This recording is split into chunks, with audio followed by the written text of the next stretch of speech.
que há uns anos atrás, muitas das vezes era o que dava para fazer. Não tinha medicação adequada, não tinha tratamento adequado, então o paciente e a família precisavam muito mais desse apoio, né? O tratamento melhorou, hoje nós temos profilaxia, não podemos dizer que é o ideal, mas está muito mais à frente do que foi no passado, melhorou muito, avançou muito. E a Abrapem hoje tem um foco em políticas públicas. Então, se eu tivesse definido o nosso trabalho, definir um tripé, né? Defesa de políticas públicas, advocacy para o paciente, que é fazer essa intermediação entre o paciente e as instituições públicas, e educação. Advocacy é política pública. Política pública. Nós trabalhamos junto ao governo federal, estadual e, às vezes, até ao município também, defendendo políticas públicas para pessoas com hemofilia e com abulopatias hereditárias. Na melhoria da distribuição de medicação, junto ao Ministério da Saúde, para que o Brasil, né, que o nosso país adote medicações mais modernas, já tem no mercado, já que outros lugares também tem. Ou seja, política pública é tudo aquilo que o Estado oferece para a população, né, que nós pagamos por meio dos impostos. Nós, da Abrapem, focamos muito nesse trabalho, em fazer esse advocacy para a melhoria da política pública. O segundo pé, que é a educação, é esse momento aqui. Né? Nós trabalhamos a educação do paciente, a educação da família. Recentemente nós tivemos um programa de pós-graduação na área de odontologia, com foco em hemofilia. Já encerrou esse curso, infelizmente, nós estamos aí com um projeto de fazer outros, né, de ter outros cursos de formação para a área da hemofilia, né, na área médica, odontológica, fisioterapia. Então nós trabalhamos muito com foco nessa área de educação do paciente, família e também dos profissionais. E o outro tripé que eu disse, que é o advocacy, que é a intermediação, instituição-paciente. Que é quando o paciente precisa reivindicar alguma coisa, tem algum problema, tem alguma questão a ser resolvida, e a associação faz essa intermediação entre a instituição e o paciente, representando o paciente junto a essas instituições públicas. Então são esses três tripés que a Abrapem trabalha. Não significa que caso seja necessário auxiliar o paciente em algo mais social, nós não vamos fazer, nós vamos fazer sim. Mas o nosso foco principal é melhorar e auxiliar o tratamento da pessoa com hemofilia num contexto geral, para beneficiar a população toda. E eu estou muito feliz de ver vocês aqui. Eu vi que tem mais um pessoal na recepção ali. Eu acho que esses momentos são importantes, nós precisamos participar. Não existe tratamento adequado se não tiver uma parceria paciente, médico, instituição. Não é possível. A educação do paciente é importantíssima para que o tratamento seja adequado, seja eficiente, né? Eu gosto de traçar esse paralelo. Para mim isso é um motivo de muita felicidade chegar em menos um dia como esse e ver um monte de criança correndo. Há uns anos atrás não era comum. Na verdade era comum para quem é mais velho aí, né, Hugo? A geração mais antiga, muita criança de muleta, criança de cadeira de roda, ver criança correndo, ver criança brincando. E os adultos tendo que pegar, gente, justificativa para faltar no trabalho. Antes nem precisava. Meu tio, meu filho, ele aposentou com 30 anos, já estava aposentado com 30 anos. Então isso é um motivo de muita alegria para a gente e a gente quer mais. Nós queremos mais, porque nós merecemos mais, porque nós sonhamos, nós temos família e vamos conquistar a vida. Então assim, instituição Hemomílios, muito obrigado pelo convite. Um motivo de muita felicidade para aprender estar aqui presente, representando os pacientes. Para a gente é importante, tem peso esse reconhecimento da instituição, porque o Hemomílios é uma instituição reconhecida nacionalmente, né, uma grande instituição. Então, muito obrigado pela oportunidade. O que vocês precisarem da Abrapem, estou à disposição.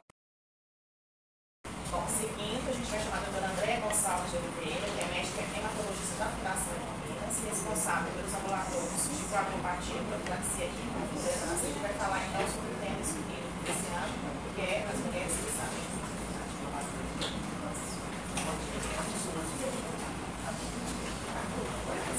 Bom dia, gente, a todos. Você está funcionando, tá?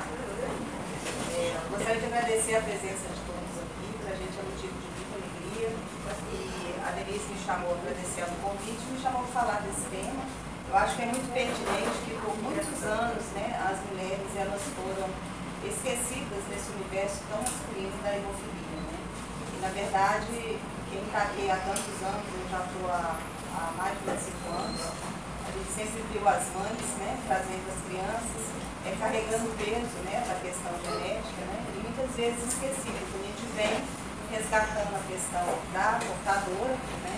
Mas eu achei de muito pertinente a escolha desse tema desse dia. Eu vou fazer uma apresentação mais mais leve, né? Porque na verdade a intenção desse tema é resgatar essa personagem tão esquecida e resgatar também a nossa dificuldade do diagnóstico de quadro infantil em mulheres por várias questões sociais.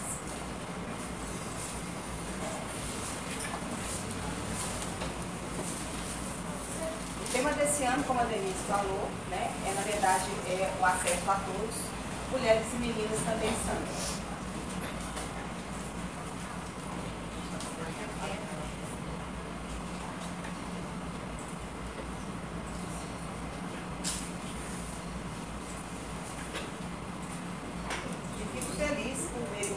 Né? A gente tem mães aqui de filho, né? Presentes, né?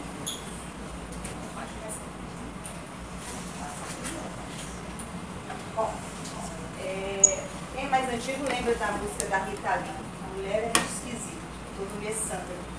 E é interessante que as mulheres, elas enfrentam um desafio de sangramento todo mês, né? Que é a menstruação. E teoricamente elas deveriam, né, ter esse desafio, ter um diagnóstico mais precoce. Mas essa não é a verdade. Há um atraso de 10 anos em relação aos homens nesse diagnóstico. Tá? Tanto para as portadoras do gene relacionadas à hemofilia, quanto as outras coagulopatias. Né? E por que disso? Porque a menstruação, muitas vezes, ela é considerada normal. Né? Mas o que é o normal? Muitos de nós não sabemos o que é normal. E é interessante a gente ter uma ideia, porque a gente muitas vezes está diante de mulheres no consultório, que quando elas são interrogadas, a sua menstruação é normal? É normal. Fala mais próximo, tá? Sempre só que tá bom. Tá. A gente confere aí se vocês estão ouvindo melhor. E esse normal, gente, a gente tem que entender que é um normal que é comparativo. A gente está falando de mulheres que muitas vezes têm como normal a mãe, a avó, a tia, e na maioria das vezes também são portadoras. O nosso dia a dia aqui é diagnosticar meninas com doenças de coagulação e na história, na busca da família, descobrir que as mães e as avós também são portadoras. Passaram uma vida inteira com sangramentos aumentados e nunca foram investigadas ou escutadas. E elas mesmas achando que a situação é normal. Eu acho que a principal coisa é a gente definir o que é normal.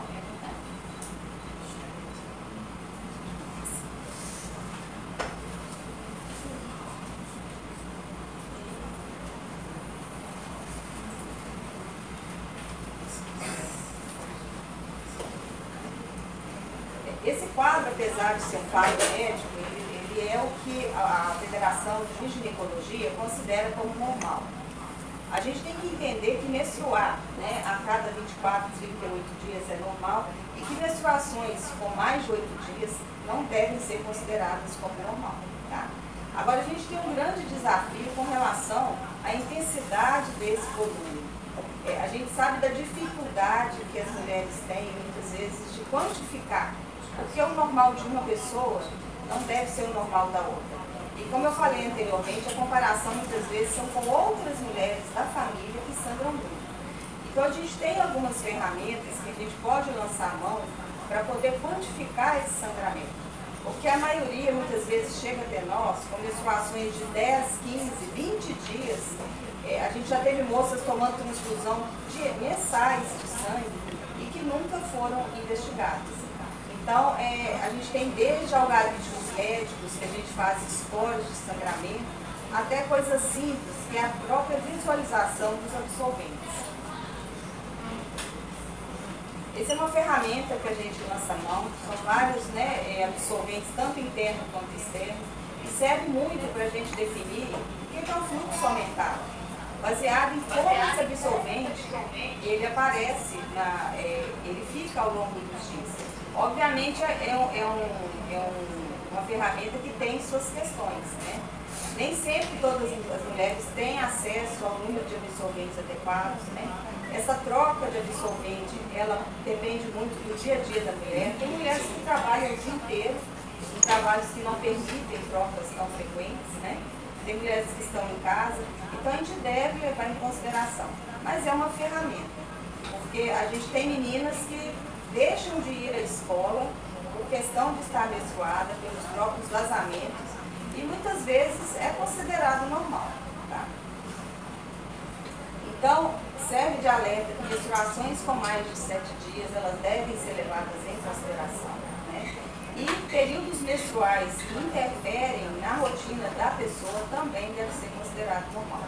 A gente está falando de menstruação porque o foco é a mulher e é um desafio hemorrágico que ela passa todo mês. A gente não pode esquecer dos sangramentos dentários, das manchas roxas, né?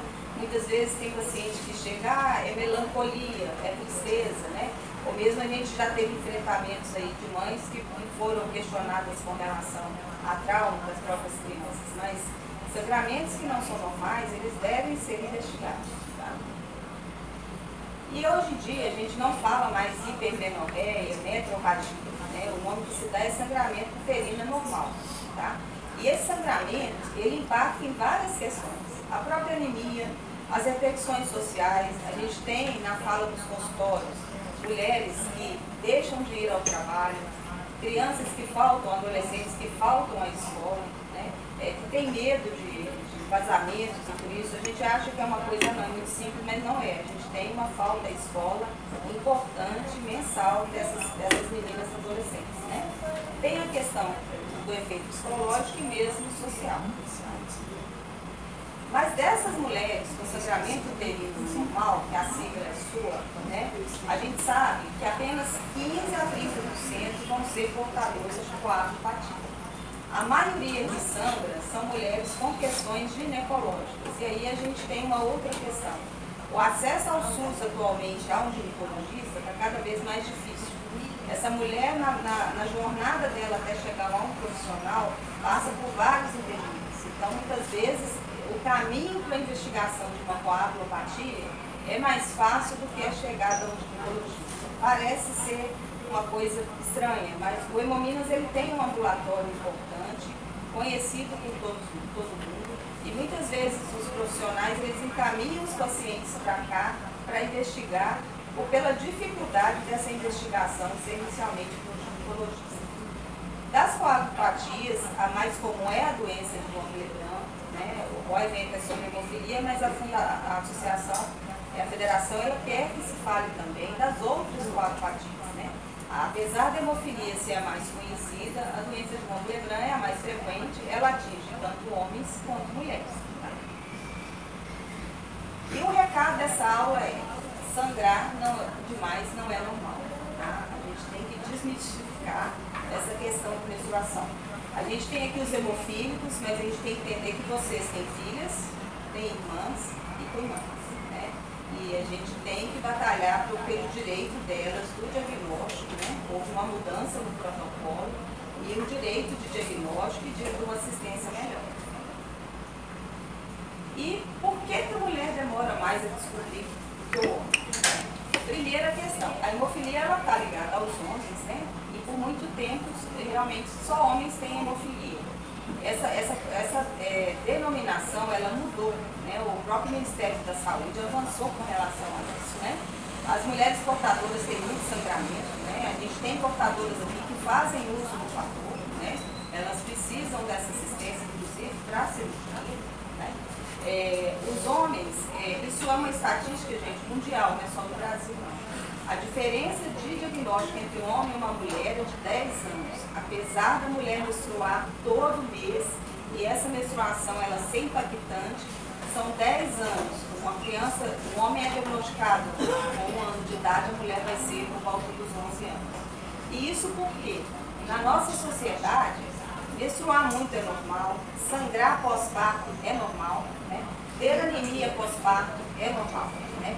E essa escuta da mulher com relação a esse sangramento, ela é sempre pouco valorizada pela própria família, pela própria mulher e pelo próprio profissional de saúde. Né? Porque a gente vê moças aí saindo do parto com 8 de hemoglobina e é normal. Né? Não é normal. Eu acho que se a gente sair desse evento entendendo, né, cada um de nós, né, não só o pessoal da hemofilia, mas nós somos profissionais, nem dividem, de que sangrar muito não é normal, eu acho que essa aula já vai ter cumprido o seu objetivo. E as mulheres, porque a gente está hoje resgatando, né, a importância das portadoras, né, das mães, né, que sempre trouxeram seus filhos. A gente já tem um trabalho aí de dosar o fator das mães e das filhas, mas eu tenho me deparado nos últimos anos com irmãs já com 30 anos que nunca vieram aqui, que são portadoras sintomáticas, algumas hemofílicas leves, né? Porque hoje quem tem menos de 40% é classificada como hemofílica e segue a mesma classificação dos homens, né? As que tinham mais, elas poderiam ser sintomáticas ou não. Mas eu me deparei há poucos meses com uma moça de 35 anos, ela nunca tinha vindo aqui, mas por questão dela não querer. E o mais agravante, ela teve um filho com hematoma, e esse menino só chegou até nós depois de 1 ano e meio, com os irmãos insistindo, e eu tendo quase questionar o conselho tutelar para trazer essa criança. Então, esse trabalho junto, eu peço aos hemofílicos que estão aqui, junto à família deles. É importante que as irmãs venham, que as mães venham, né? A gente tem várias mães aí portadoras do dom do fator, e que tragam as suas filhas, né? Porque a gente tem visto até esse atraso em trazer, né? Demorando aí 3, 4 anos, e meninas com níveis baixos, né? Com 20% de fator, que poderiam passar por um desafio aí, hemostático, por causa de alguma cirurgia de urgência, e a gente tem que preparar essa criança para a primeira menstruação. A gente sabe que a primeira menstruação ela pode ser catastrófica, dependendo do nível. E com isso trazer um trauma e um problema e uma questão psicológica para a menina. E isso pode ser evitado por vocês, né, por nós médicos, mas principalmente para cada um que tem a doença. Né? O Milton está aqui representando a associação. O Milton é meu paciente, ele trouxe as filhas dele, né, logo, né, ele é um exemplo de que realmente isso funciona. Porque é uma forma da gente evitar situações difíceis para essas meninas, que foram esquecidas mesmo ao longo desses anos. Aqui é só para falar que a gente não trata só a hemofilia aqui, a gente trata várias doenças. A doença de von Willebrand é a doença mais frequente. A gente tem deficiência de vários fatores. Os fatores, a hemofilia A é do fator 8, a hemofilia B é do fator 9, mas a gente tem deficiência de fator 1, 2, 5, 8, né, o 9, o 10, o 11, o 12 ele não causa sangramento. Temos distúrbios de plaqueta que são graves, nós tivemos moças que chocaram no parto, foram para o CTI, e eram pessoas que tinham uma história menstrual grande. Eu tive uma paciente que ela recebia transfusão todos os meses, durante toda a vida dela, até os 19 anos. Ela foi para um parto, ela chocou no parto, ela foi para o CTI, e só depois disso ela foi encaminhada aqui para Minas, e ela tinha trombocitose glandular, que é uma doença que não falta um fator. A plaqueta não funciona, então essa paciente ela tem que tomar transfusão de plaqueta. Né? E distúrbios adquiridos, como hemofilia adquirida, que na verdade ela funciona como uma hemofilia, só que a pessoa não nasce com ela. Ela desenvolve por questões de anticorpos contra o fator 8. E o objetivo da fundação, né, da federação, é realmente conscientizar de que esse cuidado ele tem que ser igual para todo mundo, independente do gênero, né, da idade, da localização, porque aqui, gente, nós estamos numa situação ainda muito boa em Minas Gerais, em Belo Horizonte, mas se a gente for ver a realidade do Amazonas e de algumas cidades do Nordeste, a chegada até o diagnóstico ainda é um caminho árduo, mesmo para a hemofilia. Há lugares que não fazem dosagem de fator, que não fazem pesquisa de nível, que não tem uma equipe multicompleta como a gente tem, né? Então a gente está numa cidade que ela tem, a gente é privilegiado, mas a gente tem que olhar com olhos das pessoas que estão ainda desassistidas, tá? Como eu falei, as mulheres com distúrbios são negligenciadas, tá? Os desafios são muitos, né? E que a gente deve, né, é papel nosso, acabar com esse tabu de se falar de menstruação, né, de volume de menstruação, e principalmente que mulher é normal, mulher sangrando, tá? Bom, para terminar eu agradeço, fico feliz da federação depois de muitos anos resgatar, né, essa questão da portadora. Eu estou aqui há mais de 26 anos em uma fundação e vi as mães, né, o tanto que as mães lutaram pelo direito de seus filhos e que foram esquecidas ao longo desse ano, né, desse tempo todo, né?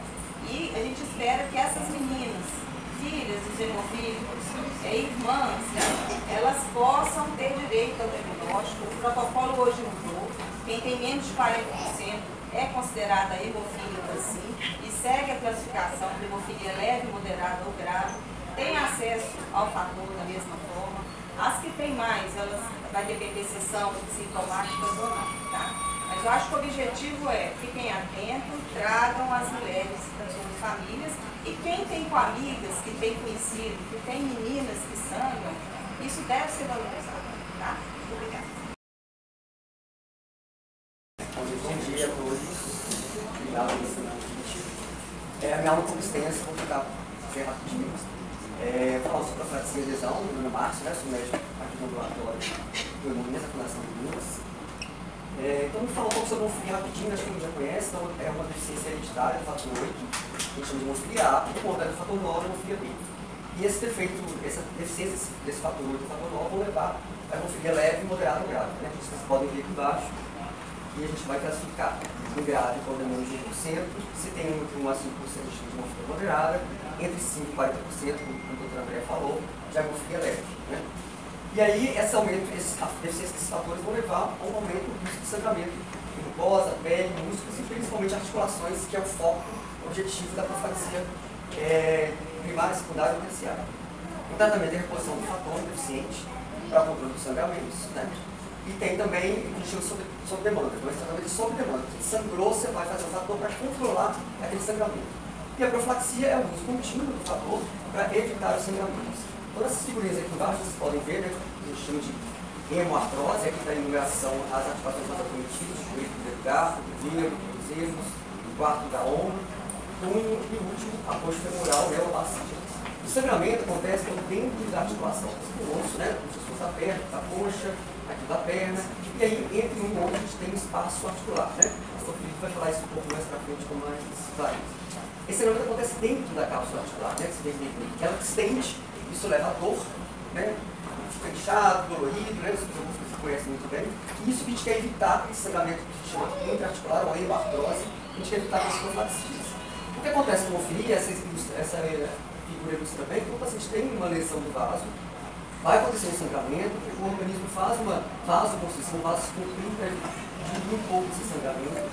Vem as plaquetas, né, são certos que a gente tem dentro da circulação sanguínea. As falas que estão tão plaquetadas, uma bolha mesmo, tá? E tampa aquele buraco. Só que até que esse vaso cicatrize, precisa que esse coágulo fique estável. E quem faz isso são os fatores de coagulação, através de reações em cadeia, vão formar isso aqui, esse desenho que dá para ver, essa rede, né, de fibrina, uma redezinha, como se fosse uma rede mesmo, vai estabilizar esse coágulo, manter ele quietinho no local, para que o paciente não tenha sangramento até que o vaso seja recuperado. Como os pacientes hemofílicos não formam, eles fazem vasoconstrição, fazem o plaquetário, mas não conseguem fazer essa rede de fibrina que vai segurar o coágulo, estabilizar o coágulo, até que haja a cicatrização do vaso. Então, ele não consegue ter a formação da fibra. Então, esse aqui todo mundo conhece, essa figura clássica, mesmo paciente, um joelho normal, né? Um joelho com uma hemoartrose, diferença do hematoma tem um sangramento debaixo da pele, fica roxo, não deixa sequelas maiores, mas a nossa preocupação é isso aqui, né? Um joelho está inchado, você não vê que ele está roxo, né? Não vê o sangue, porque o sangue, como eu mostrei na figura anterior, é intra-articular, você não consegue visualizar, mas você não vê que o joelho inchado, muito dolorido, né? E o sangramento aconteceu ali dentro da cápsula. Esses sangramento podem ser espontâneos ou após um trauma, ou seja, pode acontecer do nada ou pode ser após uma batida. Esses sangramentos, se acontece com repetição, vão levar ao que chama de artropatia hemofílica crônica. O Dr. Luiz vai falar um pouco mais sobre isso também. Uma coisa que é fácil de ver, né, com raio-x no mesmo paciente, aqui no osso de cima, que eu falei no desenho, o de baixo. Vocês veem essa linhazinha pretinha aqui, que é o normal, né, que é o espaço articular. Esse joelho está normal. Já da outra perna, completamente escuro, você não vê aquela fendinha, né, essa linhazinha preta aqui. Então esse aqui já é um joelho que tem artropatia hemofílica crônica, uma lesão irreversível, não tem o que fazer com isso aí, sem próteses, né? E a profilaxia vem evitar, a função do objetivo maior é evitar que ocorram sangramentos de repetição que levem a disfunção articular, que a gente chama de artropatia hemofílica crônica. E tem os sangramentos subclínicos, que é a próxima aula do Felipe. Outros sangramentos podem ocorrer no sistema nervoso central, em músculos, mas o mais importante, a preocupação maior é a artropatia, ocorrida pelas hematóides de repetição. Aqui só para dar uma pincelada sobre a evolução do tratamento, né? O Milton falou sobre como mudou o tratamento. No início da década de 50, a gente só fazia plasma Depois veio o crime precipitado, voltado para pacientes com hemofilia A, só serve para pacientes com hemofilia A, até que 60, até que conseguiu se produzir, separar o fator 9 ou o fator 8, vim com plasma doado, você pega o plasma, consegue separar, você tem o fator 8 derivado do plasma, o fator 9 derivado do plasma, na década de 70, né, final da década de 60 e 70. Até que na década de 80, a grande tragédia da história da hemofilia, que é a detecção, né, a descoberta do vírus do HIV, por como os pacientes recebiam todos os fatores derivados de um plasma humano doado, seja o trio, o fator 8, o fator 9, e não se conhecia o vírus, né? Vários pacientes foram, milhares de pacientes no mundo inteiro foram contaminados pelo HIV, e na década de 90, 92, né? Na década de 80, 92, o HIV, e em 90 o HCV, que é a hepatite C, né? Aí toda a comunidade pesquisadora do mundo inteiro, né, se esforçou, conseguiu inventar técnicas de inativação viral com esses fatores derivados do plasma. Eles passam um processo laboratorial que vai inativar esse vírus e tornar então esses fatores derivados do plasma seguros para a transfusão. Até a década de 90 veio o fator 8 recombinante, já é um fator 8 produzido em laboratório, e aí extingue completamente o risco de transmissão do vírus. Tá? Entre outras, hoje em dia, né, como o André falou, várias terapias já em desenvolvimento, e o emicizumab já está disponível no Brasil, não falo um pouquinho no finalzinho da aula. Então vamos lá, gente, profilaxia, né? Tipos de tratamento e de profilaxia segundo o Manual de Hemofilia do Ministério da Saúde de 2002. Este é um tratamento episódico ou sob demanda, que eu falei, reposição após evidência clínica de um sangramento, não é o ideal, não é o recomendado, né? A gente não quer, vai tratar só com sangue, o ideal é fazer a profilaxia, seja na criança ou na adulto. Isso é coisa do passado, né? Como o diretor já falou, antes a gente só tratava sob demanda, a partir de agora a gente já tem, a partir de 2011, já com o início da profilaxia. E a profilaxia vão ser profilaxia primária, secundária e terciária.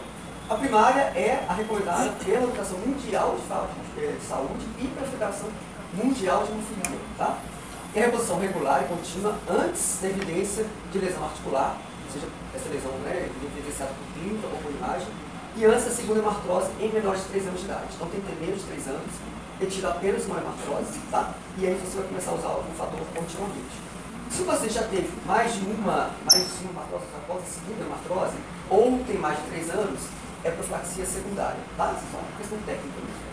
E a terciária é a reposição regular e contínua com paciente que já tem lesão articular clínica ou por imagem, que são a maioria dos pacientes nossos adultos, né, que não tiveram, infelizmente, oportunidade de usar a profilaxia primária ou secundária. Então, ela é a única indicada pela Organização Mundial de Saúde, né, pela Federação Mundial de Hemofilia, a profilaxia primária, que é a única que previne as alterações a longo prazo por causa dos sangramentos de repetição. Existe muito ter variação entre a data do início, se é logo ao diagnóstico, se é após a primeira hemartrose, se tem paciente de mais no país. As doses têm de altas e baixas doses, a frequência, se é 1, 2 ou 3 vezes por semana, e quanto essa profilaxia primária deveria ser suspensa. Né? Alguns trabalhos, alguns países acham que deveria ser suspensa com 18 anos, outros deveria ser usada a vida inteira. Ela foi iniciada no Brasil em novembro de 2011, a profilaxia primária, e sofreu uma revisão do protocolo em abril de 2022. Tá?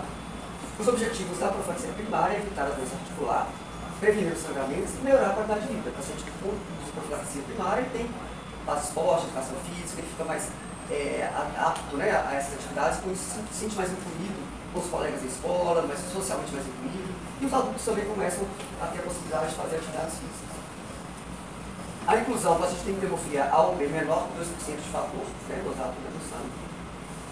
Tem que ter um termo de consentimento de risco esclarecido assinado, todo mundo já passou por isso, você tem que explicar para o paciente quais são os cuidados, tem que trazer o frasco, devolver o lixo, né, todo mundo fala, esse controle da farmácia. Então isso é importante, isso é para todo mundo, no Brasil inteiro, né, não é nada de particular do Moninas, isso é no Brasil inteiro.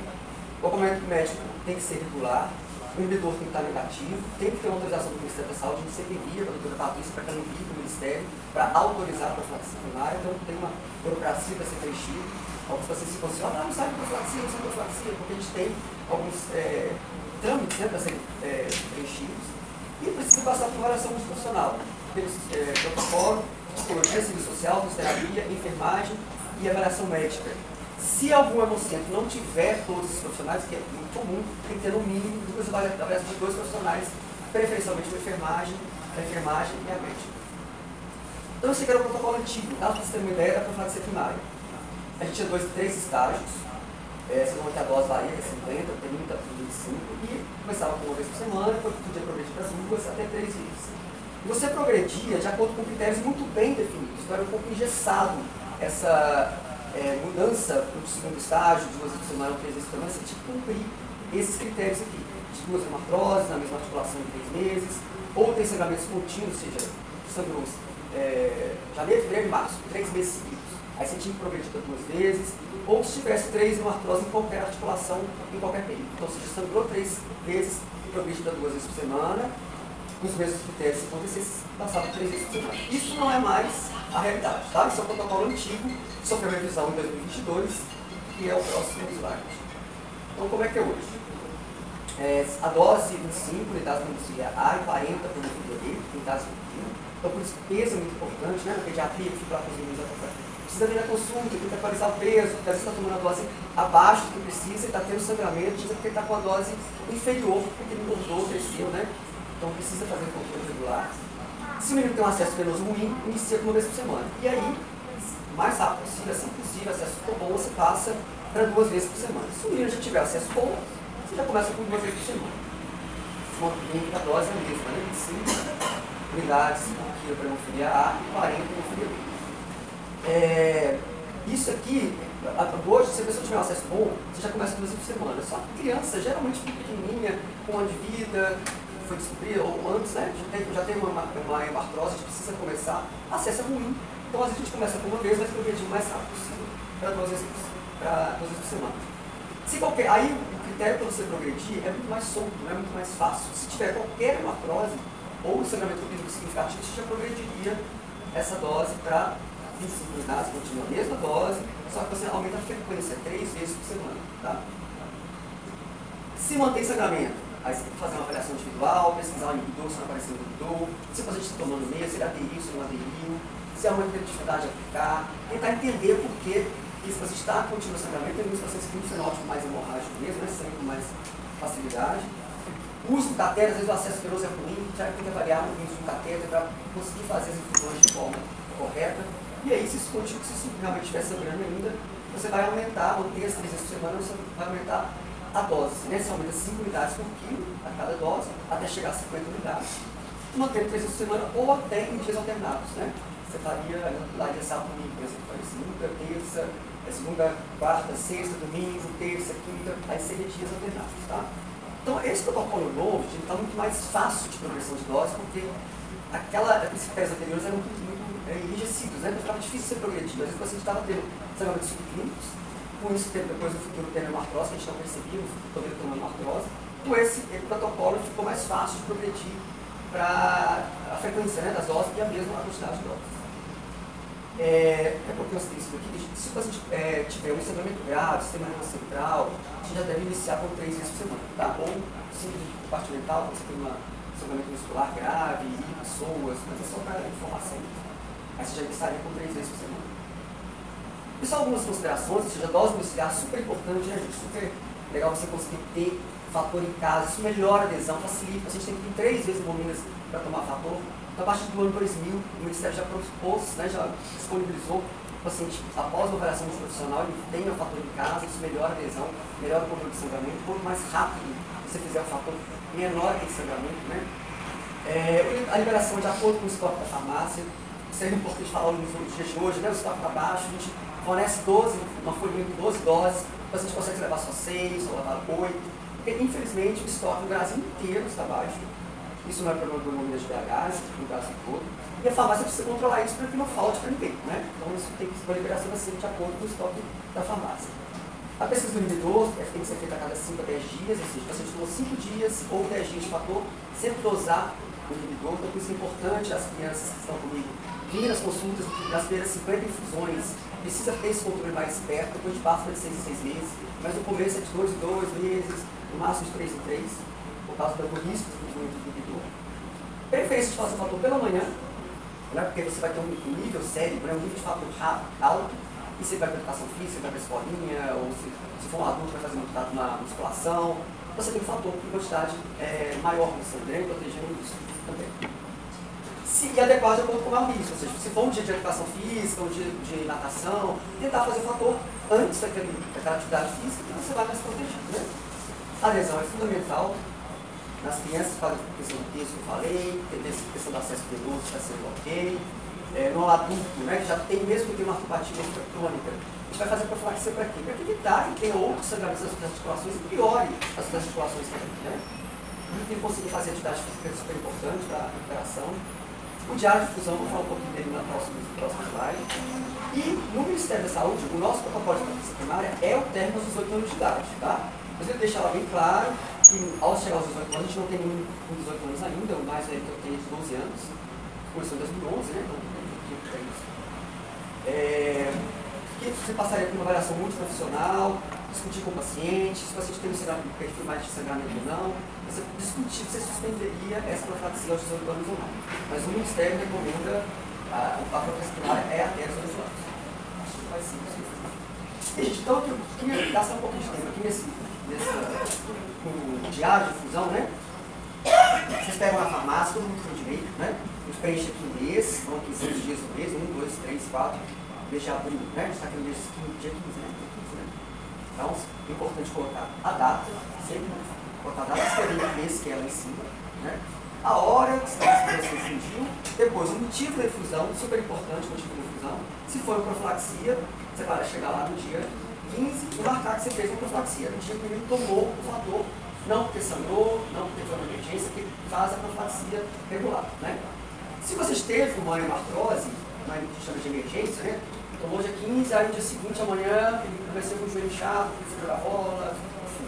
Você vai marcar na parte de emergência, né, no segundo dia, você tomou o fator por causa de um sangramento. E aí, você tem que colocar no campo o motivo de sangramento, uma hemartrose, no caso, né? Você vai marcar o xizinho na hemartrose. Por que seria super importante trazer isso, seja para profilaxia de adultos, principalmente de crianças?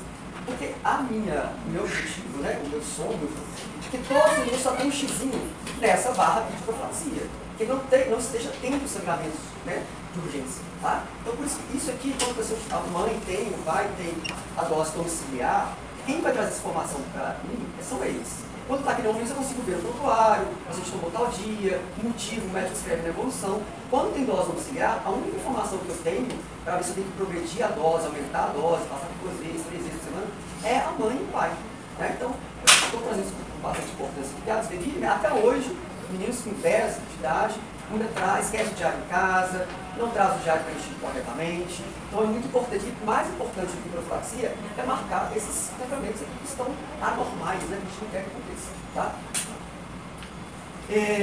O local, se for um joelho, se for um cotovelo, né? Se for um hematoma, se for tomou porque teve um hematoma também com um risco menor, a gente não preocupa no hematoma, né? Porque tem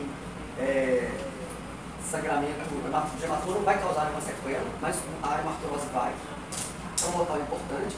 E esse campo aqui atrás de observações, vocês podem escrever o que vocês quiserem, né? Eu me fudi porque o joelho está inchado, se empolga naquele quadradinho, vocês podem usar à vontade esse campo aqui.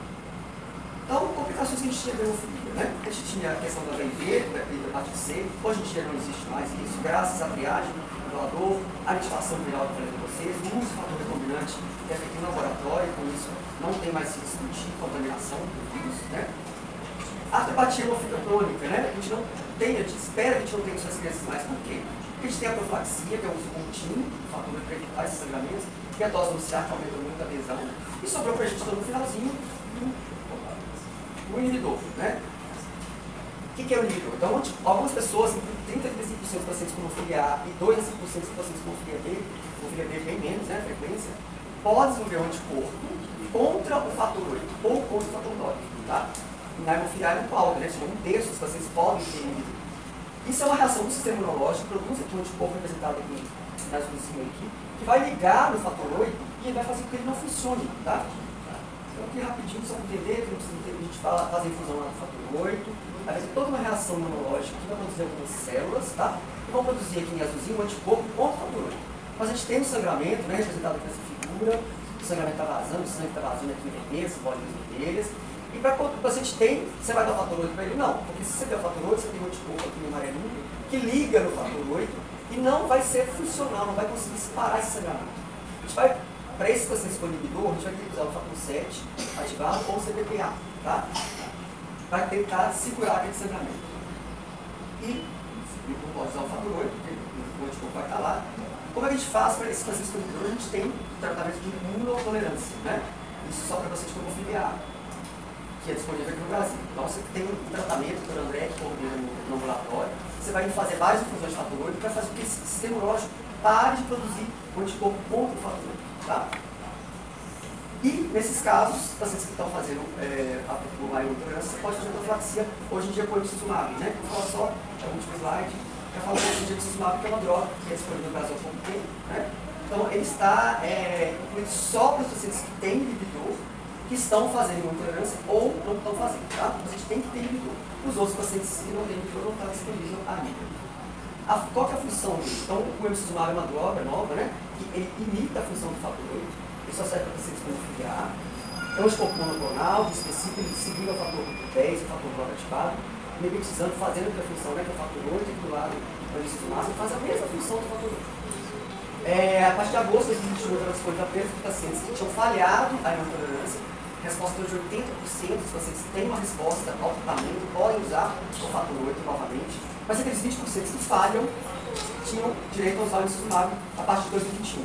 E no final do ano passado, em 2024, houve uma mudança no Ministério da Saúde, que o emicizumab pode ser usado para profilaxia de sangramento nos pacientes com hemofília A e inibidor, né? Que o inibidor esteja maior que 2 unidades de Bethesda, que estejam em intolerância ou não, tá? Então, aumentou um pouco os pacientes agora que não querem fazer intolerância ou não estão fazendo, podem usar o emicizumab também.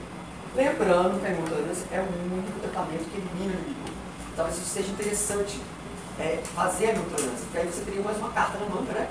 Se o paciente responde, no futuro, se ele precisar usar o fator 8, ele pode usar o fator 8, porque ele negativou aquele inibidor, tá? Essa foi só a pincelação do termo estudado, porque já está disponível no Brasil, né? Obrigado. Bom, gente, dando continuidade, a gente mandou esse livro aí, que é um valor, que é o médico ortopedista da Fundação Palmeiras. Ele vai falar sobre sangramento articular subclínico, que é para reforçar aí a importância de usar profilaxia nos pacientes.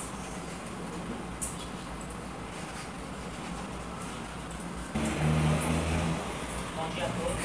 Vou falar sobre o sangramento subclínico, né? Então, o tipo de sangramento que é mais desconhecido um pouco, que as hematoses são mais tradicionais, que a gente vê com mais frequência no ambulatório. Então, o Dr. Márcio explicou bastante a parte inicial do produtor de hemofilia, que é a resistência dos fatores de coagulação, né? O hormonal. Tem os variantes frequentes, né? Leve, moderado, grave. As hematoses são a principal manifestação clínica, né? São sangramentos intraarticulares que levam a sequelas, a uma maior mobilidade dos pacientes. Né? E as articulações altas são principalmente os joelhos, os cotovelos e os tornozelos. Pode ocorrer sangramentos nos musculares, pode ocorrer em outras articulações clínicas, são bem menos frequentes. Né? E a fisiopatologia, por que acontecem esses sangramentos? Né? A gente tem uma ilustração no joelho, né? Com a sua cápsula articular, que é tipo um envelope que envolve toda a articulação. E dentro dessa cápsula tem o tecido sinovial, que é ele que inflama e vai gerar os sangramentos articulares. Né? Vai despejar o sangue lá dentro. Né? Vai depois também o cisterino, que é um complexo de ferro, nas cartilagens, nas estruturas interarticulares. O organismo vai tentar remover isso remover esse sangue e aí vai lesando cartilagem, menisco, né, todos os ligamentos, todas as estruturas internas da articulação. Essa inflamação vira um processo crônico, né, como vai gerando mais sangramento e vira um ciclo vicioso. Né, o sangramento depositando ferro, ou tirar e aí vai destruindo a articulação.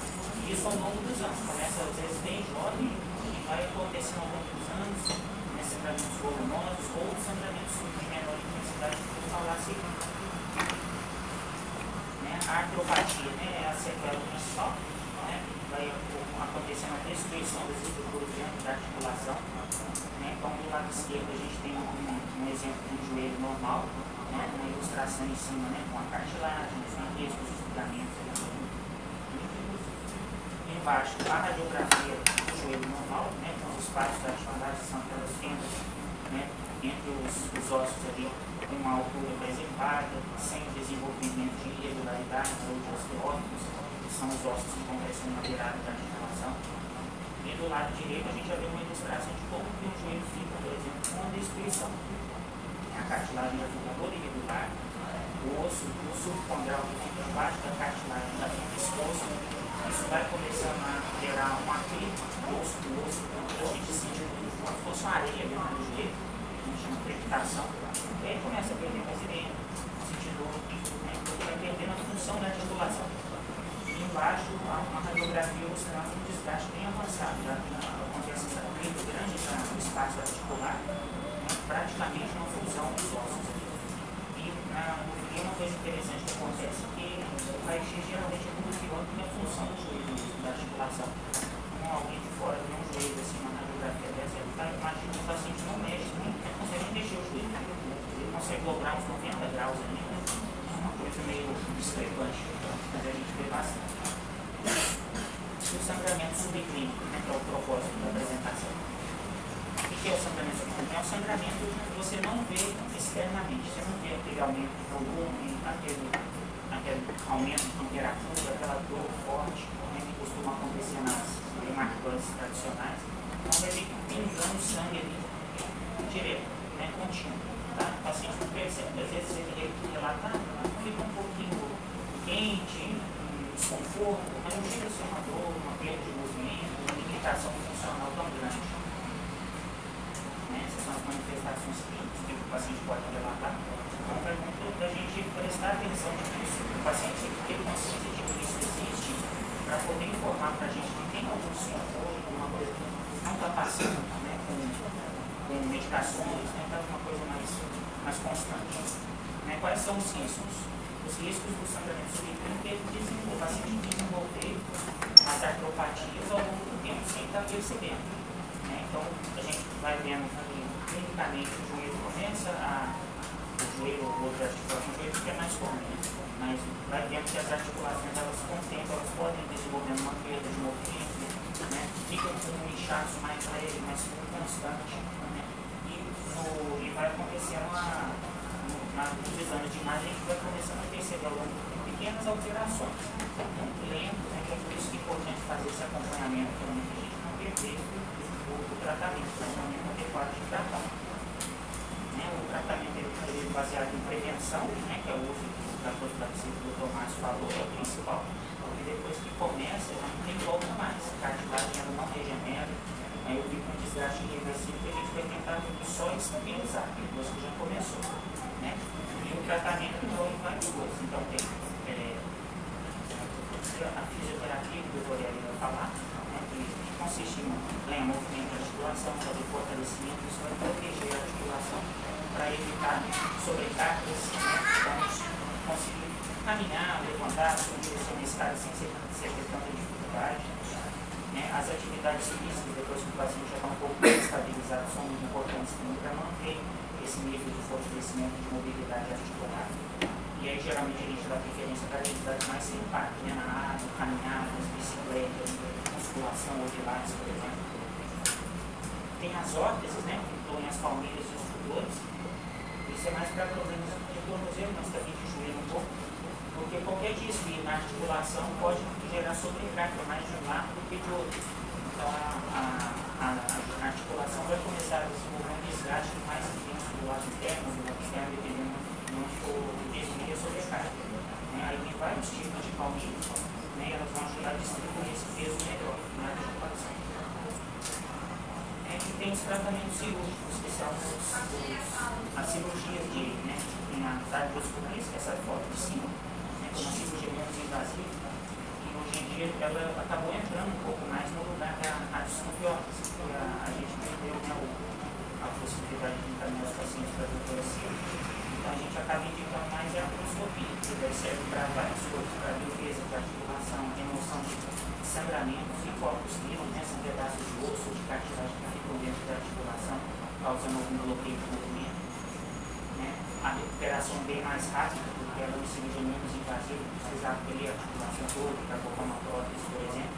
Né? E a prótese já é uma cirurgia mais definitiva. Ela vai fazer a substituição da articulação pesada. Né? Então, a do joelho, por exemplo, ela costuma ter um resultado muito bom. E existem as proteses também, né?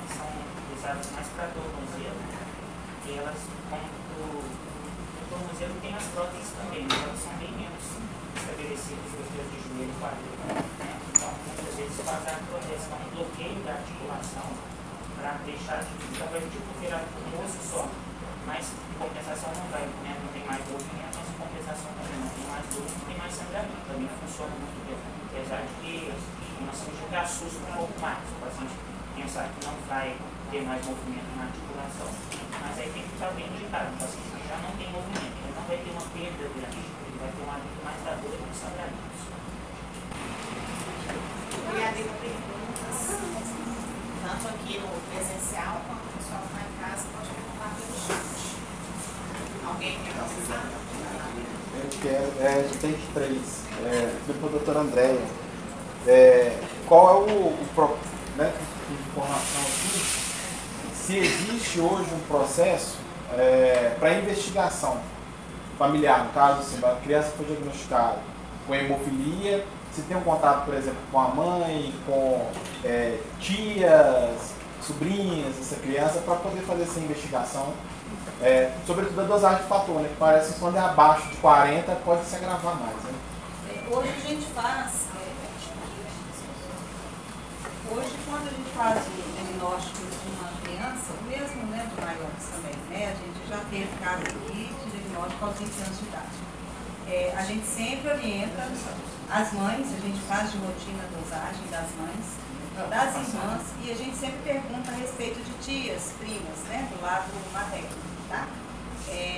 Os meninos que já estão hoje, né, sendo pais, a gente tem orientado também que as filhas venham, né, porque do ponto de vista genético, os hemofílicos, eles vão ter filhas portadoras, todas elas vão ser, sem dúvida nenhuma.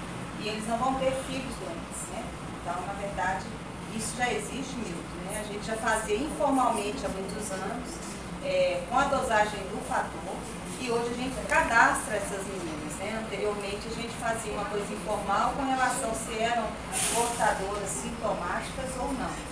Hoje a gente está pegando crianças aí com fatores de 20%, 15%, que estão classificadas, as hemofilias A têm feito teste de DDAVP e são devidamente cadastradas, tá? Então, isso já fazia parte da nossa rotina informalmente, mas agora é uma coisa que deve ser feita como rotina mesmo. Então, elas fazem, a gente faz o pedido, né, à mão mesmo do fator, né, para essas crianças, elas vêm e elas são cadastradas no retorno, né, dependendo do nível do fator. Elas têm carteira de identificação e registro do Ministério da Saúde. Aí eu tenho mais 2. Também? Também. Aí uma segunda. É que eu tenho uma colega de trabalho que tem uma questão, isso é público, ela comenta com todo mundo que trabalha, muito de fluxo menstrual, muito sério, sabe? Assim, muito longo, não sei qual termo correto utilizar, mas anormal. E com suspeito de von Willebrand. Só que ela está fazendo todo o acompanhamento na rede particular, ela faz particular. E aí eu fiquei com dúvida em orientá-la, no sentido de, assim, de qual é a porta de entrada nesse caso, assim, para esses casos. Essa e uma outra também, que é uma dúvida também a respeito de mulheres que sangram. É possível, a mulher, quando ela tem um sangramento significativo, pode acontecer de ter sangramento articular, assim como as pessoas com hemofilia também têm, de sangrar articulação?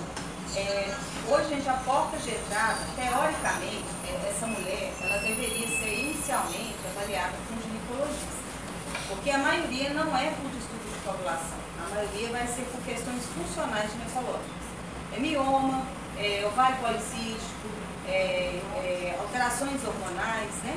Mas hoje a gente sabe da dificuldade do acesso ao ginecologista, tá? Na rede pública, né?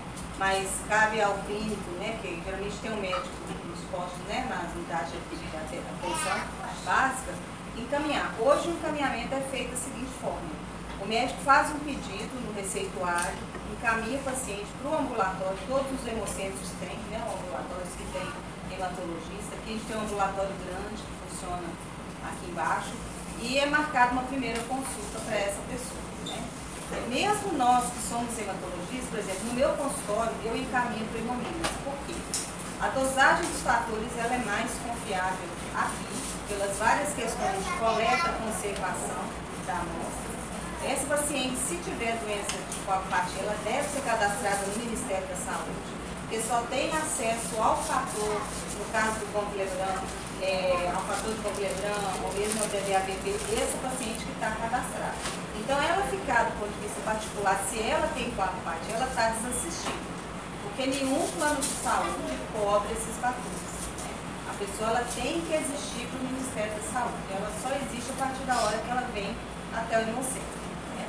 Então, eu aconselho a você a pedir a ela, né, que peça ao médico um encaminhamento para que ela possa ser cadastrada aqui. Nós que trabalhamos aqui, a gente não atende paciente com apatia de consultório particular. A gente sempre encaminha para cá. Então, a questão do acesso aos exames e aos fatores. Né? E a gente vê um atraso mesmo nessa questão menstrual, né? Essa dificuldade, né, de caminhar nesse diagnóstico aí. E cabe a você agora realmente alertá-la aí, né, como todo que está aqui. O médico suspeitou de vulvínodo. Então, suspeito de vulvínodo.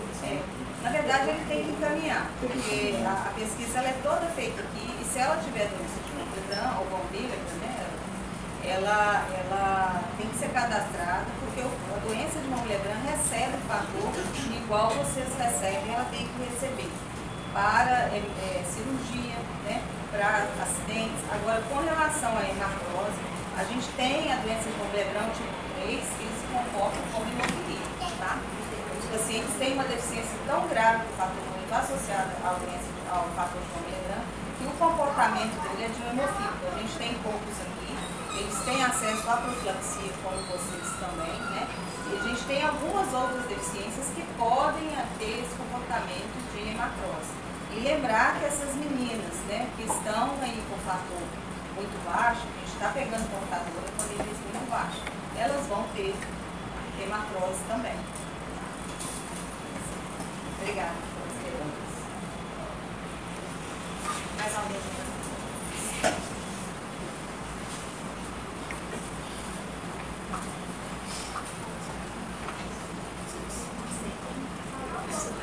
Destruição da cartilagem. Existe alguma coisa que pode parar a destruição da cartilagem?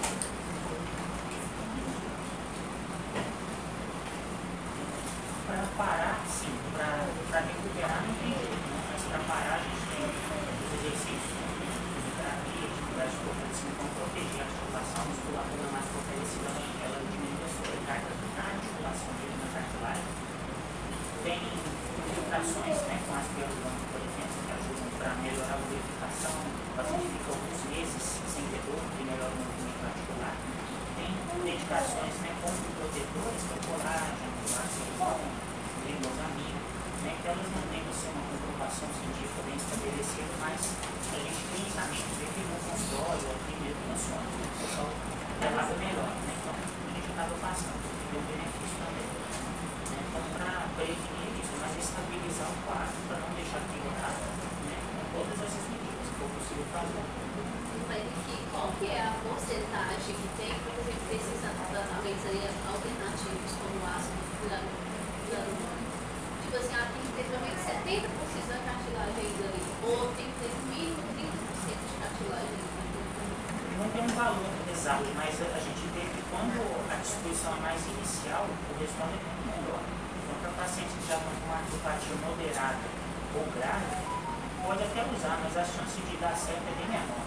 Sabe? Então, quanto mais no início conseguir usar, o resultado é bem mais satisfatório.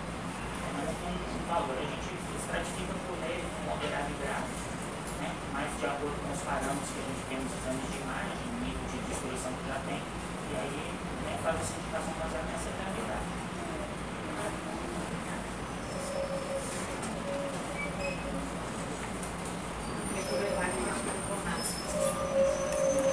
Em relação ao termo que vai ser com os anos, eu tenho um entendimento que talvez só mude o nome, né? De profilaxia primária para secundária, porque na verdade a gente gostaria que os pacientes continuassem na profilaxia, que eles não se conversassem. Eu também acho que esse vai ser o futuro, né? Acho que é provável que vai chegar de um mais novo, mais velho, eu tenho uns 12 anos, fiz 12 anos agora, estou no primeiro curso. E eu acho que eu não pararia, né? Se eu não pararia. Mas tá lá no século XVIII você teria que discutir sobre a suspensão da profilaxia primária. Se continuar, você sempre vai já teve mais, né? É uma próxima. E aí, mas eu acho que isso pode chegar, eu acho que o caso do Vicente já tem 18 anos, a gente começou logo, a profilaxia, a gente começou aqui no momento, então acho que o Brasil tem 12, 13 anos no máximo. Eu acho que quando chegar nesse número maior de doenças, o Ministério vai voltar a discutir isso novamente, né, com a gente, propor a continuação. Mas, por enquanto, a gente não quer, no final, usar com os mesmos. Márcio,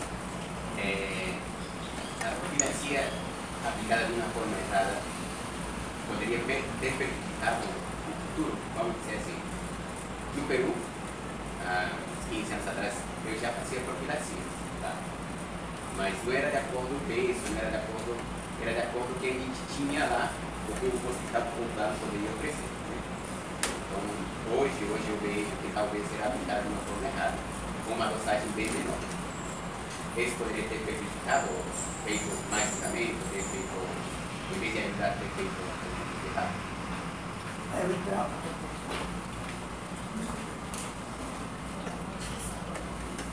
Eu não sei, né, com as doses que usávamos, mas a gente sabe que primeiro a adesão precisa tomar de forma correta, né, sem a tresistrona não falhar. E a dose vale muito nos países para países, né? Tem países que usam uma dose maior.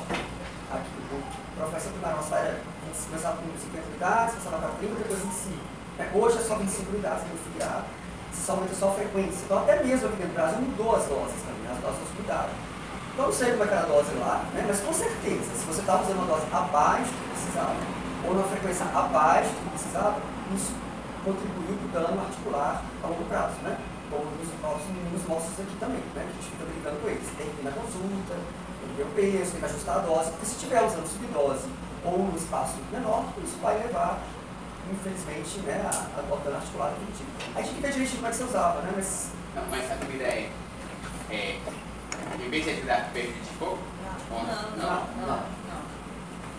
Às vezes é a falta de dose baixa ou frequência baixa. Você falou na evolução do tratamento, né? Mas como é que condiciona com a nossa realidade? A primeira máquina de separar plasma foi lá no Fício Roxo em 1970. A gente usava era sangue fresco. Depois deixava o sangue ficar um pouquinho, plasma, aí veio, porque o fator mesmo foi todo que usamos a vez. Nós trabalhamos o tempo todo assim. O único fator que foi usado antes foi o CPP. Mas era careca, mas só que tinha dinheiro de comprar. Então, assim, aquilo ali não condiz com a nossa realidade, a outra. Entendeu? Esse daí, você está entrando aqui agora, já está aqui realmente é uma evolução mundial, né? Mas realmente até chegar aqui no Brasil, assim como foi com os usuários, são drogas novas, demora a chegar aqui, né? Questão de custo, questão de. Mas aquela evolução realmente mundial, não é a nossa realidade.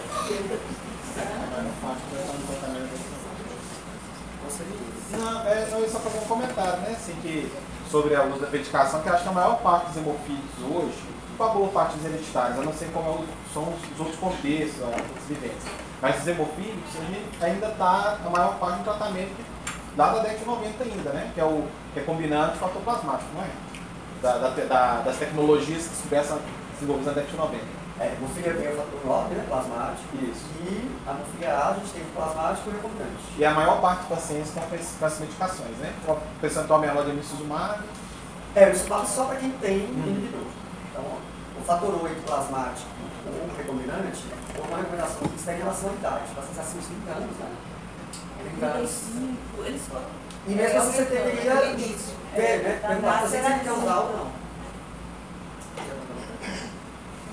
A questão do fator, assim, foi no início, era jovens, né, 18 anos, depois ampliou para 30 anos, agora acima de 35 usam o fator recombinante e os mais velhos continuam no plasmático, né? Mas com relação à profilaxia primária, vai ser, após 18 anos, vai ser reavaliado, não é questão de suspensão de forma alguma, que eu acredito que o paciente continua, né, tendo mais sangramento, apesar que as crianças sangram mais, que elas são mais propensas a traumas, né, do que os adultos. A meia-vida do fator também é mais rápida na circulação, mas de forma alguma vai ter uma suspensão dessa questão da profilaxia. Acredito eu que no futuro as coisas vão mudar, né, para melhor, né? né, com o aprimoramento da ciência, chegando novas tecnologias. Então, acho que é um futuro promissor.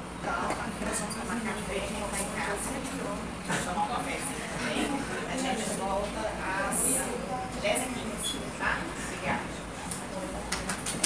Atendem doença falciforme. Nosso estado, gente, ele tem dimensões de um país, né? Da França. Então, muito grande mesmo, uma dimensão territorial imensa. Então, assim, distâncias. Então, precisa ter ao longo esses polos, essas unidades, hemonúcleos, hemocentros, para o atendimento à nossa população, né, do estado de Minas Gerais. Então, a gente é referência ambulatorial para coagulopatias hereditárias, sendo as principais o maior número de hemofilias e, em seguida, doença de von Willebrand e outras raras, e hemoglobinopatias, com o maior número de doença falciforme. E também a gente atende pacientes externos, que são aqueles pacientes que precisam receber transfusões de sangue e sangrias terapêuticas, né? Então, hemofilia, todo paciente precisa passar pelo atendimento, né, com suspeita de hemofilia, passar nas unidades da Fundação Hemominas, que é referência para o atendimento no estado de Minas Gerais.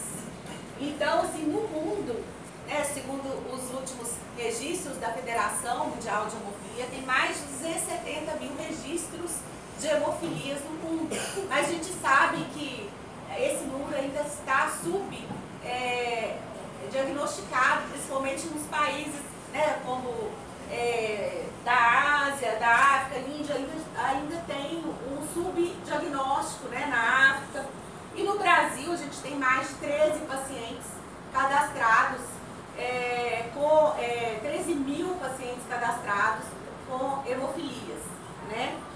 E as hemofilias, elas são subdivididas em um subtipo A, que é a deficiência congênita do fator 8, e o subtipo B, que é a deficiência congênita do fator 9, que o Dr. Márcio já explicou muito bem.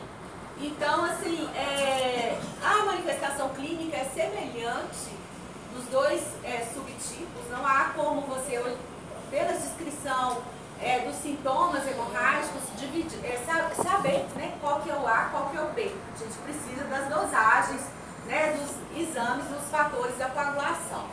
Sendo que hemofilia A no mundo, né, e no Foz da América, no nosso país, o maior número é de pacientes com subtipo A, né, e 80% do subtipo A e 20% a 30% subtipo B.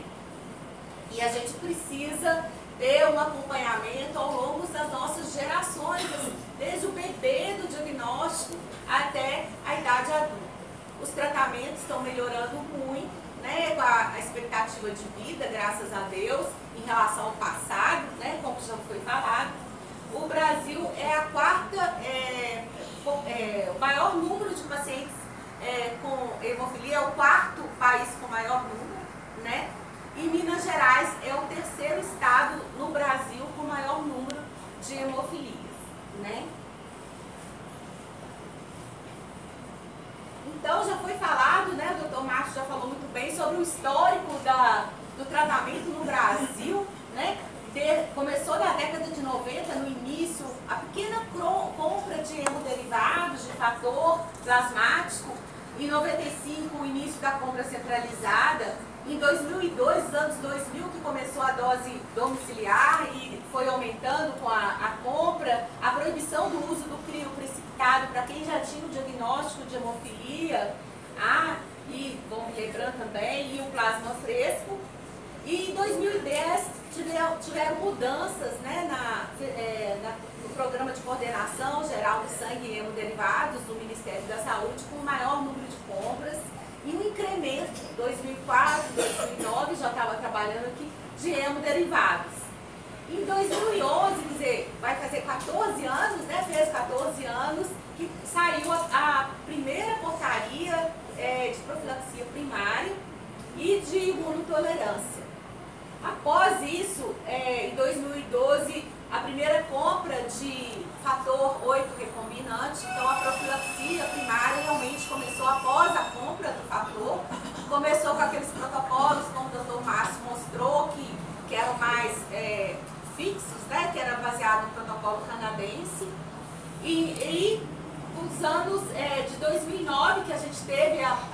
elaboração do emicizumab para quem falhou a imunotolerância, destinada apenas para pacientes com hemofilia a inibidores. E depois teve uma revisão dessa portaria da profilaxia primária em 2022, como o doutor Márcio falou, e atualmente o que a gente tem é a portaria de 2024, que fez uma mudança, né, colocando o emicizumab para quem tem inibidor acima de 2 e que usa, não responde ao fator 8, independente de ter feito ou não a imunotolerância, e também teve um ajuste da imunotolerância, que em vez de ser 36 meses, passou para 18 meses. E teve umas mudanças em relação a isso. Então foi um grande ganho para o nosso país, né? E é importante, gente, que todos os pacientes que têm o diagnóstico de hemofilias e coagulopatias hereditárias estejam registrados na web coagulopatia. Quem faz isso é a Fundação Hemominas, no nosso estado, né? E isso é centralizado, a compra é do Ministério da Saúde e eles vão comprar de acordo com o nosso consumo. Então, uma questão importante, que a gente precisa ter um cadastro de todos os pacientes que estão utilizando também, para a gente ter a questão da compra dos fatores de programação. Atualizar o peso, porque eles sempre pedem, porque por peso, cálculo da compra dos fatores. E a farmácia central aqui da Fundação Hemominas faz o controle desses estoques e distribui ao longo do nosso estado, que é muito amplo. Então, assim, a questão das cirurgias, que eu vou falar até mais adiante, eles estão até pedindo para a gente ter porque os nossos estoques atualmente está, né, problemas de licitação, de compra, renovação, então tem um atraso. Então eles não estão distribuindo em grande quantidade e larga escala. Então as cirurgias eletivas, a gente tem que todas as cirurgias encaminhar para o Ministério, as programações cirúrgicas. Então tem que ser com antecedência de no mínimo 30 dias. Então você não pode assim, aqui é a cirurgia amanhã, vem aqui hoje. Não tem como, gente. Então tem que ser com antecedência, porque a gente tem que fazer as programações para chegar de São Paulo, chegar e distribuir. Não é tão simples, né, como a gente imagina. E a classificação já foi falado, né, sobre a criança, quando chega aqui, o bebezinho, ela precisa da dosagem dos fatores. Então a leve é quando o fator está de 5, até 40% eles colocam, mas assim, as manifestações hemorrágicas mesmo vão ser das formas moderadas e graves. Mas por que precisa saber se o paciente é leve? Porque se ele vai fazer uma extração dentária, se ele tem um acidente, se ele tem um trauma, uma cirurgia, ele tem que receber o fator, senão ele pode vir a morrer, né? Então a gente tem casos dramáticos que pessoas não tinham diagnóstico, né, e foram fazer uma extração dentária e sangraram. Então é fundamental ter essa programação de tratamento até dentário para a gente fazer tudo direitinho, orientando a dose que vai usar do fator uma hora antes, e se sangrar, quantas doses fazer, o intervalo, tudo isso. A moderada, o paciente é de 1 a 5%. Ele já não tem uma forma tão grave, mas ele tem pacientes que têm um fenótipo hemorrágico mais grave, né? Tanto é que a profilaxia primária é até abaixo de 2%. Então, o ideal é que esteja em profilaxia esses pacientes, para evitar, né, pelo menos de acordo com o quadro clínico, né, que é individualizado, lógico, se tem sangramento ou não, mas precisa ter passado uma avaliação médica. E o grave, não tem dúvida, tem que fazer, né, o ideal que faça profilaxia para evitar os sangramentos, né, tanto espontâneos quanto pequenos traumas que são, às vezes, subclínicos, né, quer dizer, a pessoa não tem, já foi falado os sintomas, o sangramento nasal, hematomas, pode ser sangramentos graves, como digestivos, sangramentos dentários, um trauma pode levar a um sangramento, tanto é que tem que usar o fator, os pacientes com forma grave, moderada, o sangramento mais comum que é o músculo esquelético. Então, assim, os principais sítios de sangramentos da hemofilia vão ser as articulações, né, que são as hemartroses, que são os sangramentos articulares, 70% a 80% nos joelhos, nos cotovelos e nos tornozelos. No coxo femoral e outras nos ombros em menor frequência, né? Nos ombros, quadris, punhos, 10 a 20%. Os musculares também é frequente, 10 a 20%. E os sangramentos por traumas, como hemorragia intracraniana, é menos de 5%, mas é de grande risco de vida, né? As hemorragias abdominais também, os maiores sangramentos, que é menor número também. Então, como eu já falei, essas principais manifestações, mas é importante estar atento aos sangramentos que causam morte, risco de vida, né? Então, assim, são sangramentos em panturrilha, aqueles que causam uma síndrome de compartimento, nas mãos, craniano, no pescoço, na boca, no tórax, então, assim, traumas, isso tem que tomar um fator, gente. Então, por isso que a dose domiciliar, a profilaxia, protege. Então, as crianças, eles têm muito traumas, né? Então, assim, se tiver um trauma na cabeça, precisa tomar um fator, né? E a evolução do sangramento, a importância da profilaxia primária é para evitar as sequelas articulares, né? Que os estudos mostram que crianças abaixo de 2 anos já têm sequelas, problemas articulares. Começa com um pequeno sangramento e vai se estendendo. Então, para evitar isso, a profilaxia primária no Ministério da Saúde, antes da segunda hemartrose ou após um sangramento grave ou um sangramento muscular importante. Então, ou se a criança tem um fenótipo. Isso é para evitar essas sequelas, porque esse sangramento articular, ao longo do tempo, vai degenerando a cartilagem, como já foi falado muito bem pelo Dr. Luiz e o Dr. Marcos.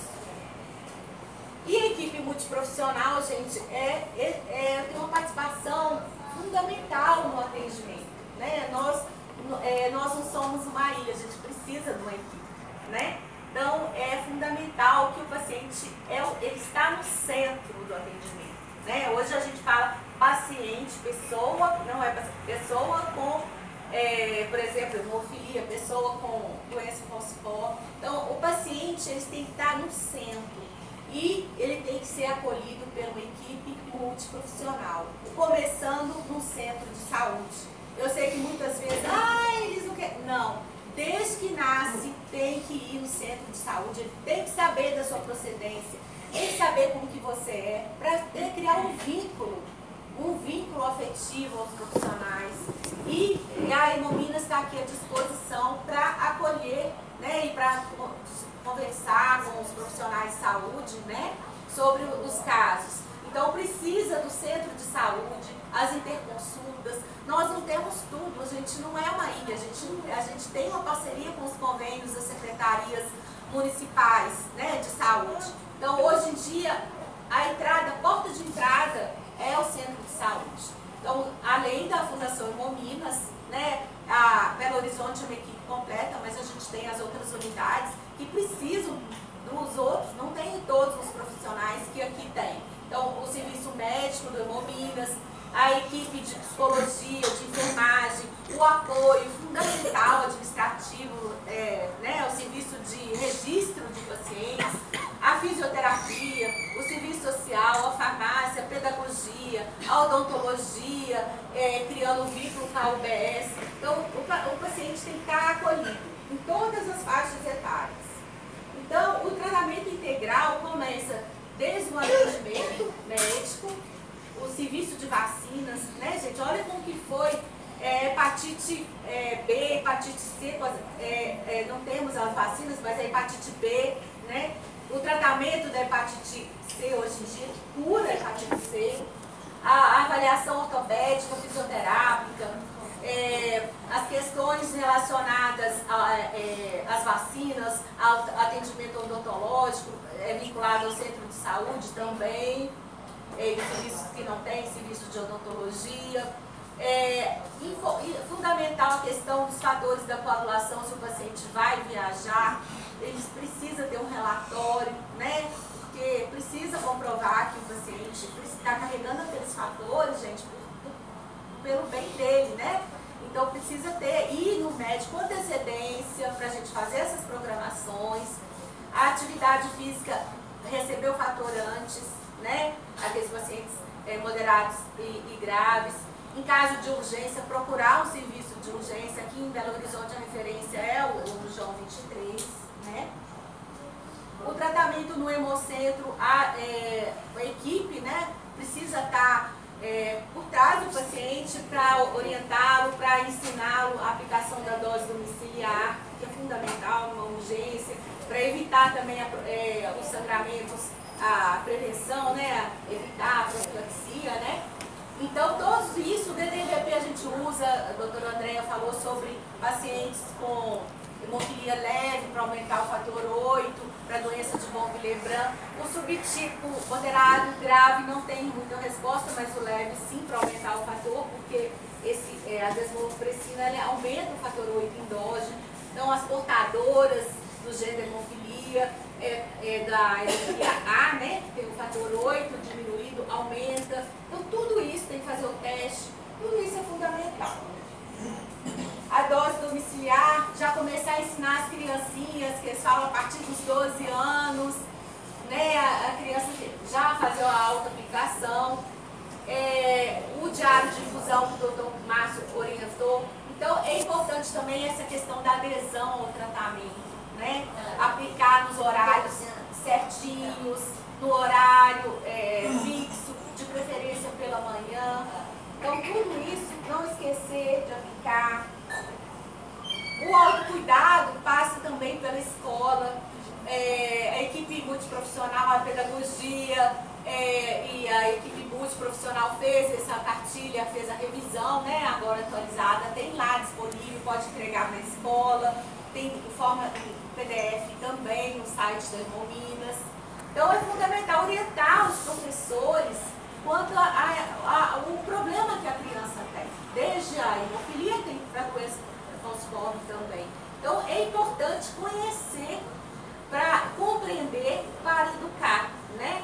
E fundamental que o menino esteja inserido na escola, ele vai levar uma vida normal, gente, com a profilaxia. Então ele vai estudar, vai poder trabalhar, se formar e ser um profissional, trabalhar, entrar no mercado de trabalho. Ao fazer as atividades físicas, fazer o fator antes. Então tudo isso tem que estar inserido. Uma alimentação, né? Evitar esses alimentos que engordam, que aumentam o peso, dar preferência a frutas, legumes, arroz, feijão, né? Assim, substâncias, alimentos nutritivos e não calorias vazias que só vai aumentar o peso e não vai causar fortalecimento, né? O nosso organismo, ele é uma máquina, então a gente tem que melhorar o nosso organismo. Então compete a nós a se autocuidar. Se a gente não se cuida, quem vai se cuidar? Né? Então começar por nós, os pais, ensinar os filhos, isso é fundamental, gente. Qualquer pessoa, não só vocês, mas todos nós, né?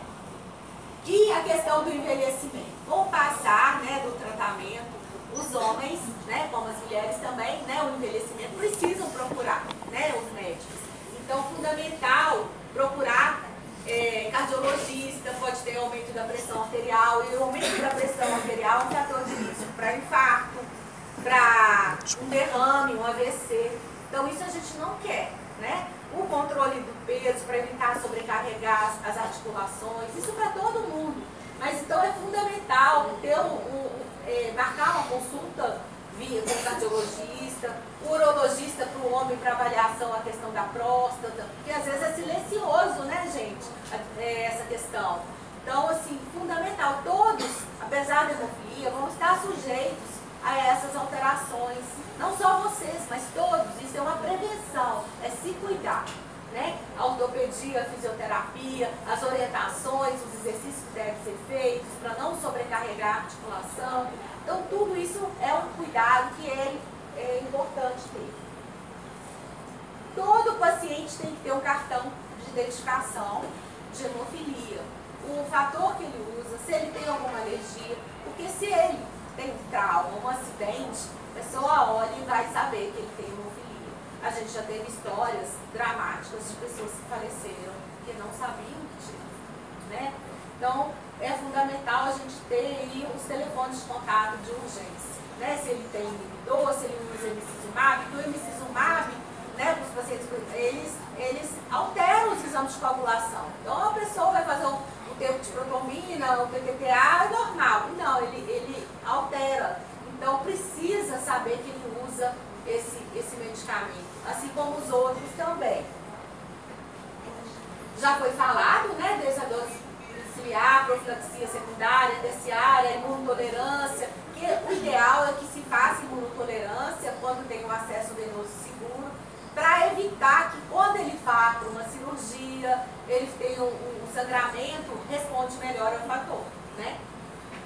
Isso no caso da hemofilia A, porque na hemofilia B não temos ainda um tratamento efetivo, é só o fator 9 plasmático.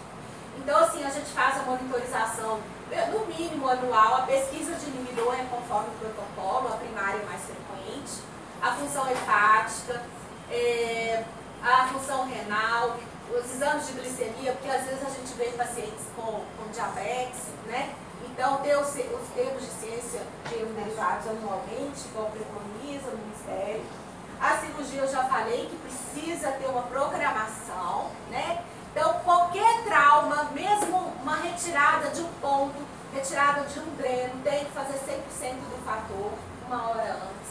Então, tem que entrar em contato com o plantão do Hemomina, se não tiver presencial, pelo menos sobre aviso, tem um plantão, porque é fundamental ir com antecedência para evitar que seja aquela correria, precisa programar, né? Uma cirurgia eletiva. Agora, a urgência não tem como, né? A gente tem que fazer com o nosso estoque aqui, mas muitas vezes a gente não tem estoque para a cirurgia eletiva. Então, a gente precisa fazer a programação com antecedência, porque vai para um risco cirúrgico, vai para o anestesista, antes de ir para o anestesista, já vem aqui, já pede essa programação para ter tempo.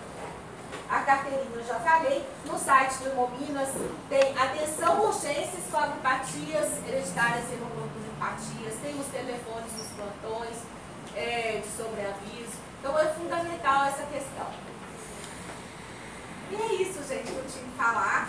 Eu estou aqui à disposição, tá? Eu queria agradecer mais uma vez e muito obrigada. Eu vou falar sobre atividade física, prevenção e promoção. Então, antes da gente começar a falar, é importante, eu conheço aqui vários pacientes, é importante a gente começar a falar que, para que a gente possa fazer atividade física, principalmente os pacientes com hemofilia, é necessário estar com a dose de fator ok, estar com tudo ok, fazendo tudo bonitinho, né? Que eu sei que todo mundo faz, né? Aqui, tudo ok, então pode sim começar a fazer essa preparação da atividade física, né? Para que a gente possa prevenir aí as articulações e a evolução, né, da patologia. Tá bom?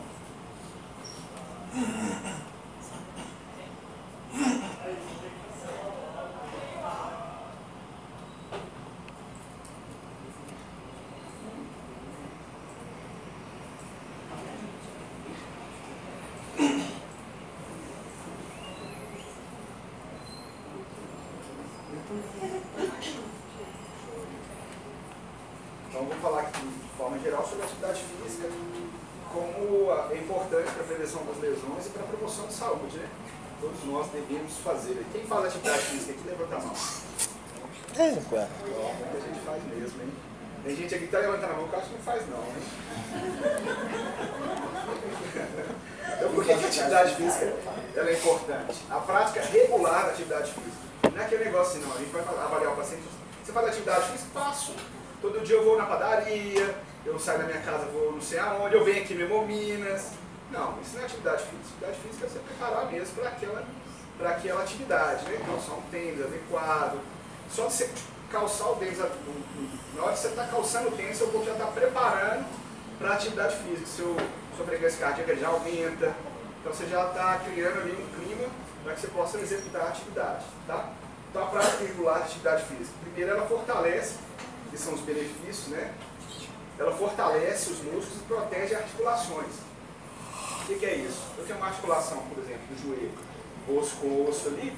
Para que essa articulação não impacte o tempo inteiro, eu preciso de músculos fortes para que ela consiga não deixar que esse músculo impacte, que esse osso impacte um com o outro, né? Então, na medida que vai batendo um com o outro aí, quem já passou dos 40 sabe, já começa a crocância no joelho, né? E isso é deficiência mesmo de atividade física, fraqueza muscular, já que a gente não fez o exercício direitinho, né? Assim, redução do risco de sangramentos espontâneos, aí voltados para os pacientes com hemofilia, já que a gente tem esse músculo forte impactando pouco as articulações, provavelmente não, né? E esses sangramentos, principalmente sangramentos espontâneos, tende a reduzir, né, por conta desses impactos. Melhora a coordenação e equilíbrio, isso é muito importante, porque a atividade física não é só ganho de massa muscular, mas a coordenação motora mesmo, né? Pô, vou passar aqui na sala, sai trombando em tudo, né? Para o paciente hemofílico é complicado, sai um monte de hematoma, né? Quem pega onda para vir para a hemomina, né? Sai trombando na catraca, tromba no, né? Então a coordenação motora também faz parte da atividade física, né? Benefício psicológico, reduz estresse, ansiedade, é uma coisa muito positiva, né? Ainda mais nos dias de hoje, e aumenta a capacidade cardíaca e a resistência respiratória, tá? Influencia até naquelas questões que a doutora Patrícia já comentou aqui, né? Principalmente quando está ficando mais velho, procurar o cardiologista, né? Essas situações. Os benefícios, então, da atividade física. Como eu já falei, a prevenção de lesões articulares e musculares, né? Porque eu vou ter um músculo forte, um ligamento preparado, a gente tem uma coisa que a gente chama de propriocepção, que é o equilíbrio, tem a ver aí com o dinamismo, né? Das atividades em dia, né? Não vou estar trombando em tudo, igual eu falei. Controle de peso, de saúde cardiovascular. A minha pressão ela pode estar um pouco mais regular quando eu faço atividade regularmente, né? Melhora a densidade óssea, né? O osso, na medida que a gente vai impactando o osso com a atividade física, o osso vai acumulando ali, né? Ele vai ficando mais forte. Vocês já viram, tem vídeo, você já deve ter visto, né? O astronauta quando sai da Terra, quando ele volta fraquinho, porque a densidade óssea muscular está muito ruim. Então é perigoso até ele pisar no chão e quebrar o osso. Então quando a gente impacta o osso, quando a gente impacta o osso, a gente faz o osso ficar um pouco mais forte. Tá? Promoção da autonomia e qualidade de vida e melhora da flexibilidade. Melhora da flexibilidade é uma coisa muito boa, né, gente? Por exemplo, você vai amarrar o cadarço, né? Nossa, eu não dou conta de amarrar o cadarço, né? Não dou conta de limpar o bumbum. Tem paciente com a parte de cotovelo que não dá conta de limpar o bumbum, por conta de flexibilidade. Aí a gente treina a forma, não que a gente treina a forma, né?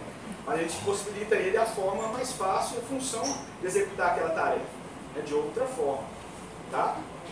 Então o ganho da flexibilidade é importante para a qualidade do dia a dia.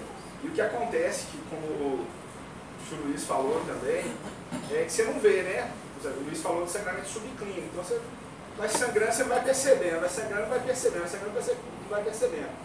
Na hora que você vai precisar limpar o bumbum, falou, o cotovelo não está chegando mais lá, né? É isso que acontece.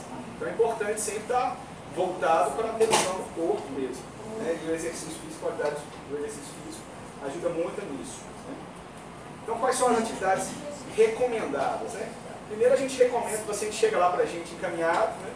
Primeiro que hoje já não é tabu, né, gente? Quem é mais velho aqui não podia fazer nada, né, doutor Olino? O doutor Olino já falava, não pode fazer nada. Eu falava assim, fica lá, fica de repouso.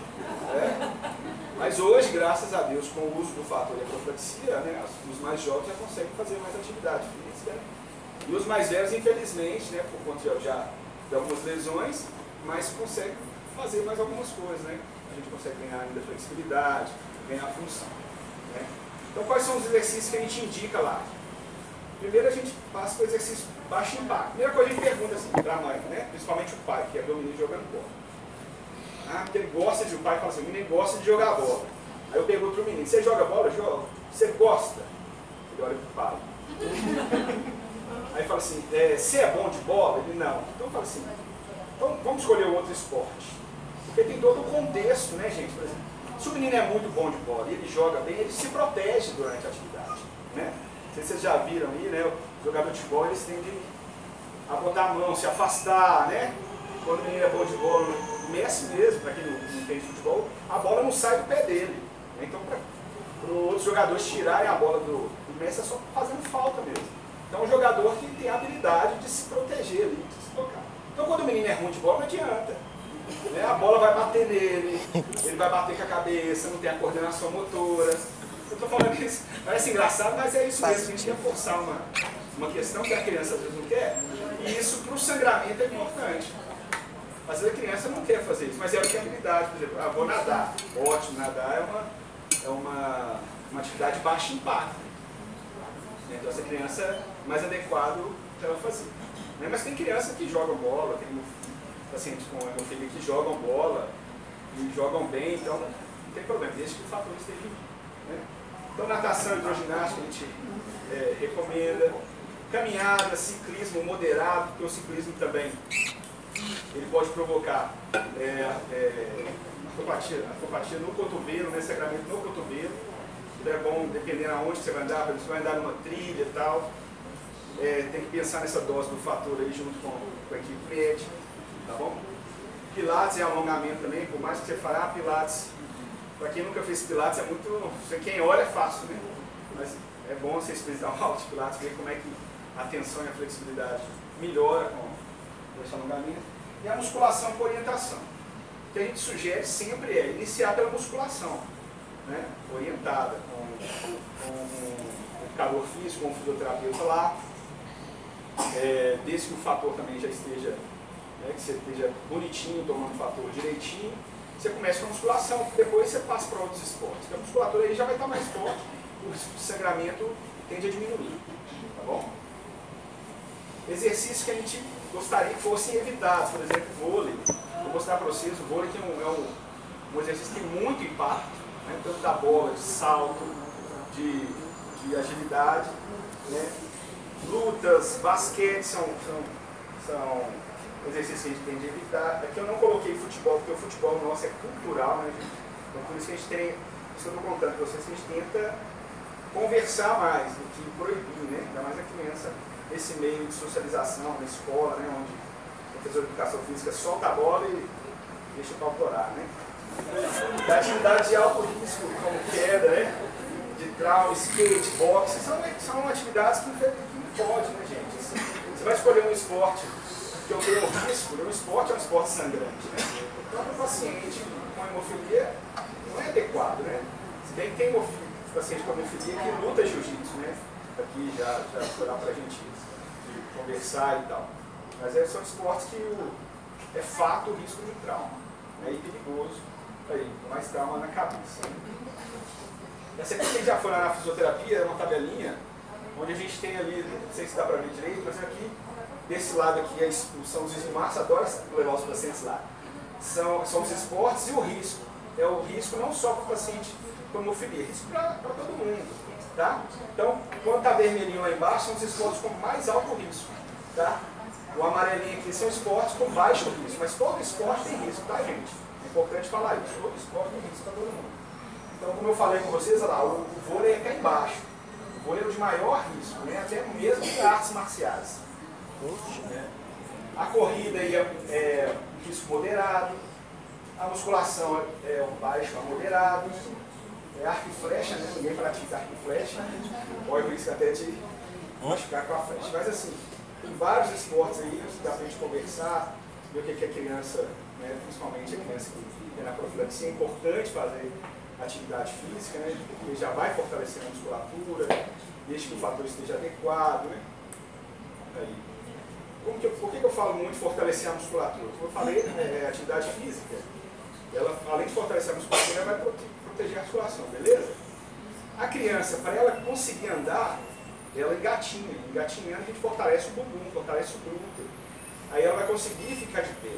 É isso, a evolução é essa. Então, para que a gente possa não sangrar ou melhorar a articulação, assim, né? Não ter danos articulares maiores, é importante a gente fortalecer quando a gente é criança. Então, aproveitar essa fase aí, na maturação, né, os pais que estão aqui, né, as mães, fazer a profilaxia adequadamente, direitinho, trazer aqui para pesar, porque isso é importante, estar com um fator bem regular e evoluir aí para a atividade física com essa criança, tá bom?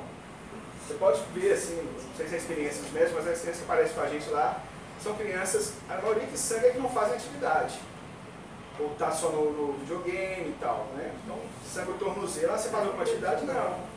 Você olha para a criança, você faz, já faço, você olha para a criança e vê que ela não faz.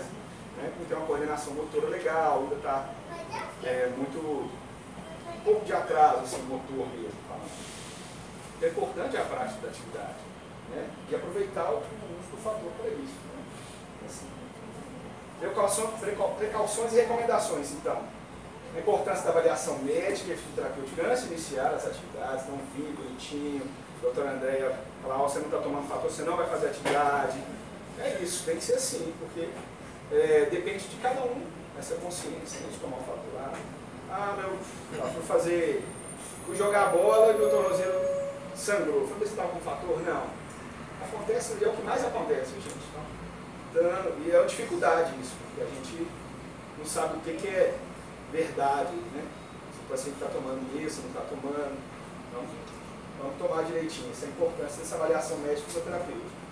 Monitoramento de sangramento e ajuste da rotina, diária de difusão, para que a gente possa fazer esse monitoramento, esse ajuste, que o doutor Márcio possa ajustar a dose direitinho, para você saber se está sangrando, quando você está sangrando, por que você sangrou, o que aconteceu, né?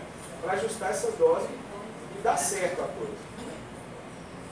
Uso de equipamentos de proteção articular quando necessário, né? Vai andar de bicicleta com capacete, vou jogar bola, bota a tornozeleira numa caneleira. Então, cada esporte também tem o uso do seu equipamento de proteção. Então, não vamos deixar passar isso não. Hidratação, alimentação balanceada é importante. E sinalizar sempre se tiver um sinal de dor, né? Ou desconforto daquela articulação. Né? Voltando, falando de futebol, que a maioria gosta, né? Sempre levar uma bolsinha de gelo, né? Atento, doeu no dia anterior no treino lá, machucou, não joga, não vai jogar, leva uma bolsa de gelo, durante o jogo também, o fator antes, é importante, tomar sempre o fator, leva uma bolsa de gelo, machucou naquele momento, sentiu qualquer coisa, sai do campo, pede uma substituição lá, para a peladinha, bota um gelo, tá? É isso, senão não consegue, não vai para frente, né? Então, ó, gelo, fator, proteção, sempre são indicados aí, qualquer sinal de desconforto, né? Para a gente não deixar chegar nesse aspecto, né? Que é o joelho bem inchado, esse hematoma aparecendo, tá? Então, não deixar chegar nisso aí, porque chegou nisso aí, o sinal de desgaste articular da apopatia é grande, né? É o que o Luiz falou, vai desgastando, vai sofrendo a articulação, chega uma hora que a gente não consegue fazer nada, né? A gente tem uma avaliação que a gente faz, a grande parte dos pacientes aqui já passaram lá, que é o HJHS, né, uma avaliação articular, que a grande maioria, falei com o Luiz ali, tem muita criança com um HJ1, 2, não, o HJ é baixo, porque você vai sempre lá. Mas ele já está dando sinal. Já é sinal de alguma coisa que está acontecendo naquela articulação. Então já chama a nossa atenção para isso. Né? E fundamental, então, a adesão ao tratamento, né? Ao uso do fator, as consultas médicas, as consultas psicológicas, a pedagogia, assistência social, isso é adesão ao tratamento. Né? Prevenção, uso do fator direitinho, fazer atividade física, fazer tudo bonitinho, né? E isso com certeza vai melhorar a qualidade de vida. Eu acho que eu não falei nada que ninguém não saiba, né? Que a gente não tem que fazer mesmo, tá? Então a prática de atividade física regular deve ser sempre incentivada com exercício seguro, né? Essa é uma frase do Minha mesmo. Um comentário, uma pergunta. A respeito do cuidado integral, né? Que assim, estou com 41 anos, se eu pudesse voltar lá no tempo lá atrás, se pudesse me dar uma dica para mim mesmo, cuide da articulação. Porque assim, a gente vê muita criança hoje e tem um tratamento, tudo, então essa tendência é que no futuro o tratamento seja melhor ainda. Só que os tratamentos ortopédicos hoje, para depois que a artropatia está instalada, que a articulação está deteriorada, eles não evoluíram tanto. Então assim, é prótese, eu já tenho duas, tem uma quadril no joelho, então talvez tenha que fazer a terceira, né? Hoje eu posso fazer que tem um fator. Mas esse cuidado articular, com a atividade física, a cuidado da saúde integral, gente, os hemofílicos mais velhos aí, hipertensão, colesterol, cardiologista, né? Diabetes, eu sei que homem às vezes é difícil para essas coisas. Não é um perfil meu, eu vou, minha esposa fala que eu vou no médico tanto quanto a minha mãe vai. E a minha mãe vai fazer 80 anos. Então assim, é eu e ela lá em casa, vai no médico, tudo, olha tudo direitinho. Porque nós podemos desenvolver outras questões, né? Típicas da idade mesmo. Então assim, para quem é mais novo, cuide das articulações, para quem é mais velho também, faça atividade física.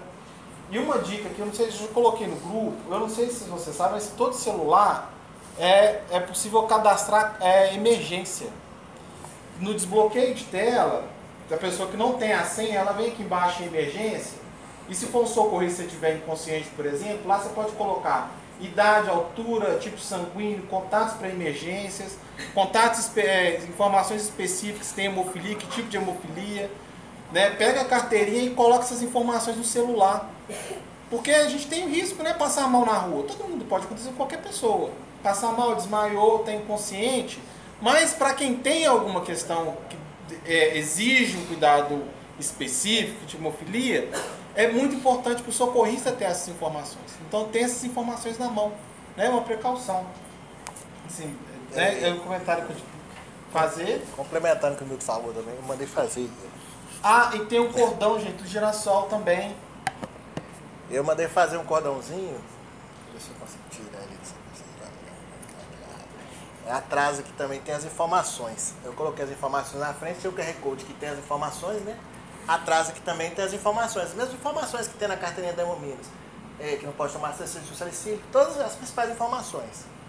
Aí eu sempre ando com ele, porque né, a gente nunca sabe, né? A precaução. Se cuidem, né? Se cuidem.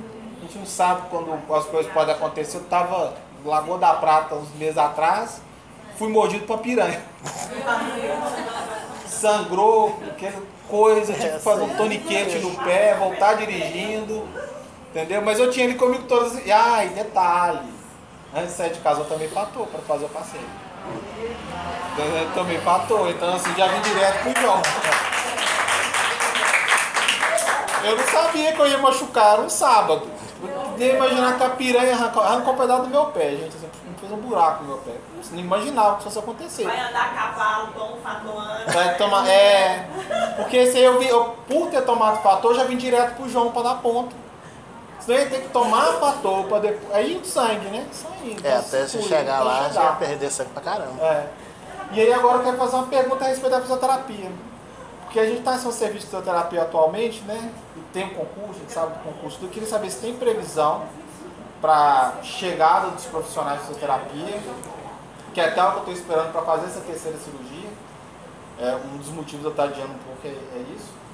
E havendo previsão, se é possível, não sei, o Éder e a Luciana treinar esses profissionais, porque esse eu acho que é um tratamento muito específico, né? Tanto de hemofilia quanto de anemia falciforme. E o Éder especificou nisso, né? Ele estudou muito isso, ele e a Luciana. Se é possível fazer essa troca, sabe? Essa passagem de bastão, essa transição. A mesma preocupação que vocês têm, a gente também está tendo, mas antes de começar a homologar, porque demora, né? A questão do concurso, vai ter como fala? Um contrato, né? Espero que tenha processo seletivo. O processo seletivo, vai ter esse processo seletivo. E pode deixar que a gente está olhando isso com atenção especial, a gente está com muito pesar, porque são excelentes profissionais, Luciana, nosso coração mesmo. Mas a gente vai olhar isso. Mas vai ter esse contrato. Eu já conversei com a doutora Priscila, com a doutora Eduarda sobre isso, estou conversando com a diretoria, mas que vai ter o contrato em todos os setores da Hemominas, porque para ter esse período de transição tranquilo, eu acho que mais a metade dos funcionários, né, dessa são contrato, né? Então vai ter um outro contrato, um processo seletivo a caminho. Mas essas questões dos trâmites burocráticos são questões relacionadas, né, ao serviço, né, público, à CEPLAG. Tem coisas que a gente não foge do nosso poder, né, nosso controle. Porque se dependesse da gente, já estava aqui, não tinha ido. Mas a gente está olhando com atenção especial para você, até a importância que eles têm, tá bom?